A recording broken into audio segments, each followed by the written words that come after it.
Bonjour à tous. On a le plaisir d'ouvrir cette 55e journée du Centre Alfred Binet. Et je suis très heureuse que Alain Gibault ait accepté de présider cette journée. Alain Gibault, je pense que vous êtes très nombreux à le connaître. Il est psychanalyste, membre titulaire de la Société psychanalytique de Paris. Je ne vais pas me lancer dans une présentation. Il a longtemps dirigé le centre Evelyne et Jean Kestenberg ici, le centre de psychanalyse du département adulte de la SM13. Il dirige toujours un psychodrame au centre Alfred Binet.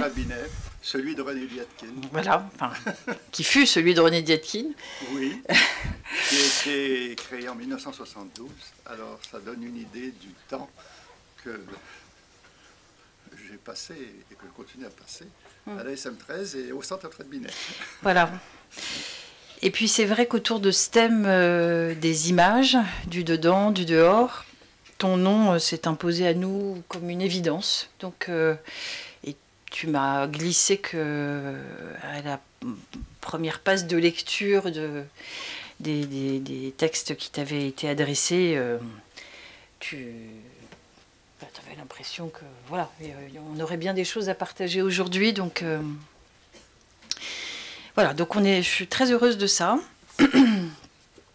Je me permets la minute de publicité parce que tous les ans, à la suite de notre journée, nous faisons un travail éditorial important dans un comité d'édition pour publier une monographie à partir du thème de la journée de l'année passée. Et donc l'année dernière, nous avions travaillé sur la question de l'intelligence. Et donc le livre est sorti, il est tout chaud d'hier, ou presque, et il est en vente grâce à la librairie Chan qui nous accompagne aujourd'hui. Et donc on vous invite à en prendre connaissance.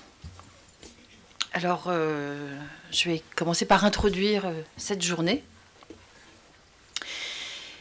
L'idée d'aujourd'hui, enfin l'idée de ce thème, est partie d'une réflexion sur les images qui nous entourent, nous cernent depuis longtemps maintenant, mais aussi d'un constat partagé concernant l'envahissement de nos existences par les écrans.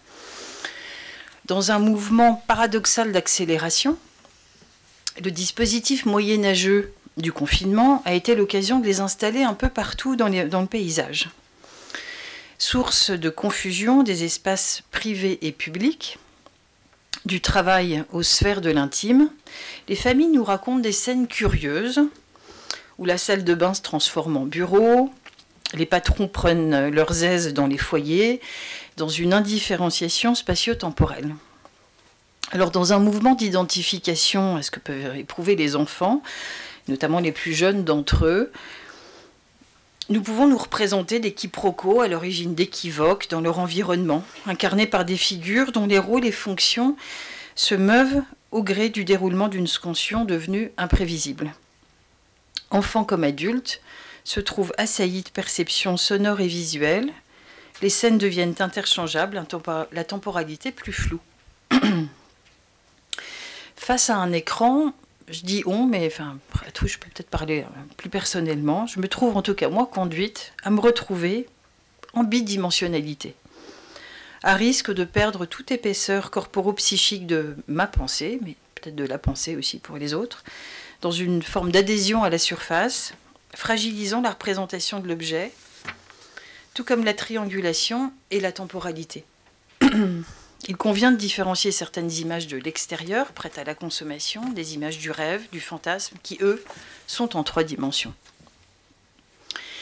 En outre, certaines images sont conçues pour capter les enfants dès le plus jeune âge, par un monde adulte qui transforme les enfants en consommateurs très vite dépendants. On connaît les polémiques, et puis en plus c'est d'actualité cette semaine, autour du lien entre retrait relationnel, retard de développement et l'abus des écrans. On avait prévu ce thème bien avant cette allocution présidentielle, mais comme quoi qui font donc, mais ces polémiques font, à mon sens, trop rapidement l'économie d'une attention aux fonctionnements mentaux et aux liens de l'environnement. Néanmoins, on peut penser à la contagion des puissants opiacés qui déferlent sur l'Amérique du Nord, laissant sur leur route de nombreuses victimes. À l'instar de l'effraction par bombardement perceptif des très jeunes enfants encore dénués de parexcitation, certaines détresses psychiques, sources de vulnérabilité, rencontreront plus facilement un produit et sa puissance addictive. Les images ont sans doute le pouvoir de submerger, par leur quantité comme par leur qualité, scènes d'horreur, de sexualité. Encore faut-il qu'elles rencontrent un fonctionnement perméable à leur pouvoir et que leur agentivité soit suffisamment puissante. Alors, il nous a importé ici, aujourd'hui, de ne pas confondre image et écran, ni de ne retenir que l'impact négatif des images, mais plutôt de nous intéresser à l'usage qui en est fait. Ça se verra au cours de la journée. Comment les enfants se réapproprient les images et en font quelque chose. Ainsi, certains enfants, sages comme des images, en faux self, s'organisent-ils à partir de la surface. La face interne d'inscription de leur moi-peau ne peut se mobiliser. D'autres cherchent à se soumettre à une quantité d'excitation par les jeux vidéo ou le déferlement de séquences et séries, se remplissent d'images sans les intérioriser, comme on ingère de l'alcool à haute dose et en très peu de temps. Là où d'autres encore prennent la main sur les contenus, fractionnent l'affluence et se rêvent en réalisateurs de fiction. Les images deviennent supports représentatifs, les dessins, les livres et leurs illustrations, les rêves, voire les jeux sur les écrans, peuvent être utilisés comme support de médiation thérapeutique, étayage au travail de figuration et de symbolisation. Il convient donc d'interroger la façon dont nous pouvions réfléchir au cheminement des images dans la construction psychique et ses achoppements, tout comme à leur utilisation thérapeutique pour aller à la rencontre de patients dont la symbolisation est en berne, au travers par exemple des ateliers d'expression, des ateliers contes, dans lesquels les scénarios vont servir de forme, de contenant à l'élaboration fantasmatique. On pense à l'histoire même de la psychanalyse, de l'exposition des symptômes au regard, à l'écoute, de l'acte à la pensée. Le terme d'image garantit une certaine liberté d'interprétation métaphorique, convoquant comme ça l'image du corps, les représentations, la figuration, les imagos, les fantasmes, les rêves, et plutôt les signifiants formels, les pictogrammes et autres signifiants énigmatiques, voire confusion des langues, et leur travail d'après-coup. Autrement dit, les images conscientes et inconscientes.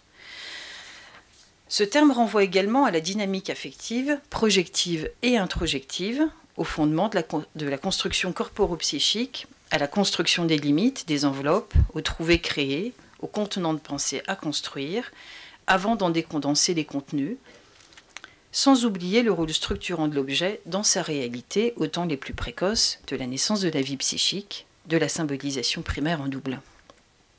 L'organisation du se regarder auto-érotique suit un jeu complexe d'activité et de passivité, inhérent à la constitution de tout auto-érotisme d'une secondaire. César et Sarah Bottella écrivent dans un mouvement actif, le regard du nourrisson happe le regard de la mère, regardant l'enfant, se laissant regarder passivement. Finalement, se déploie là toute une métapsychologie dans ses dimensions topiques, économiques, dynamiques et conflictuelles. Nous rencontrons des enfants dont les temps les plus précoces, effectivement, ont été marqués par une défaillance des réponses de leur environnement.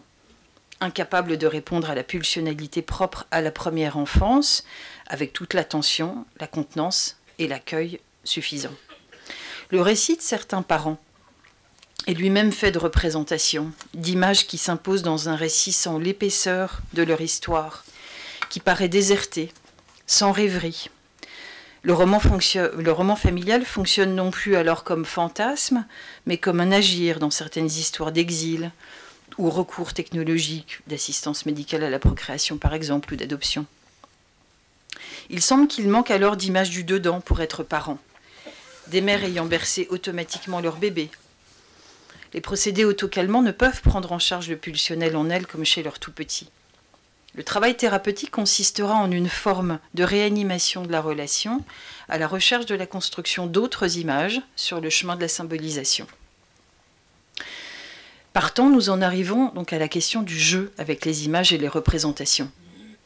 Comment les images du dehors peuvent impacter le travail du dedans? Certains enfants ne peuvent pas jouer en consultation, facteur déterminant pour l'indication. Le matériel de jeu est lui-même parfois saturé par les images de divers supports qui viennent de l'extérieur. Il s'agit alors de différencier si elles infiltrent le matériel ou l'embolisent, si elles permettent un écart identificatoire, se prêtent à une transposition, une transformation de l'expression pulsionnelle, ou si elles parasitent ce mécanisme essentiel à toute inscription psychique. Jouer s'inscrit dans cet éternel travail qui consiste à domestiquer la poussée pulsionnelle grâce aux apports culturels. La plupart des enfants changent de registre en séance, lâchent l'écran qu'ils manient en salle d'attente. Nous partons alors à la recherche de l'hétérogénéité de leur fonctionnement. Avec certains enfants, il est difficile d'entendre l'expression fantasmatique, qui suppose une capacité à penser et à différencier le sujet de l'objet, tant le primat de la perception est présent dans l'actualité du traumatique. Je pense à la disparition de Georges Perec, saturé d'images désertées de leur dimension métaphorique, désaffectivées des représentations de perte et d'angoisse. Comment alors convoquer le jeu des images et des représentations? Comment l'activité symbolisante de l'analyste peut affecter le fonctionnement du patient?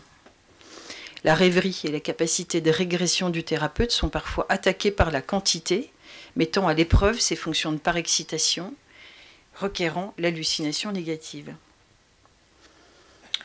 Enfin, toute réflexion sur les images nous invite au possible partage culturel.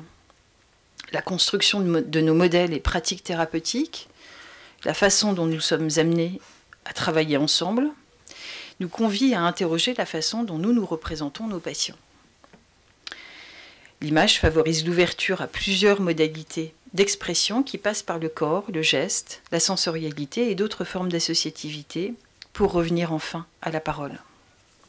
Ainsi partageons-nous des images qui nous viennent en consultation, en séance, comme celles dont nous nous sentons privés parfois. Le travail commun nous permet d'investir ce cheminement représentationnel et symbolique et cette dynamique transféro-contre-transférentielle. Et j'espère que cette journée en est le témoignage, je pense. À l'heure où nos disciplines traversent un tel bouleversement, attaquant nos certitudes et notre pensée, où les circuits courts sont privilégiés, le défi est grand pour intégrer les images du dehors pour notre travail. Nous avons besoin d'images pour nous parler. La métaphore est précieuse, ce terme concret, qui exprime une notion abstraite par substitution analogique, soutient notre fonctionnement mental, notre créativité, relance nos processus de pensée. Nous entendrons tout au long de cette journée comment les uns et les autres jouent avec les images en séance, dans différents espaces thérapeutiques, consultation, psychothérapie, orthophonie, psychomotricité, groupes thérapeutiques, et verront comment le cinéma et la photographie nourrissent nos réflexions. Je terminerai avec cette belle invitation de Gaston Bachelard dans L'air et les songes. Il faut que l'imagination prenne trop pour que la pensée ait assez. Je vous remercie.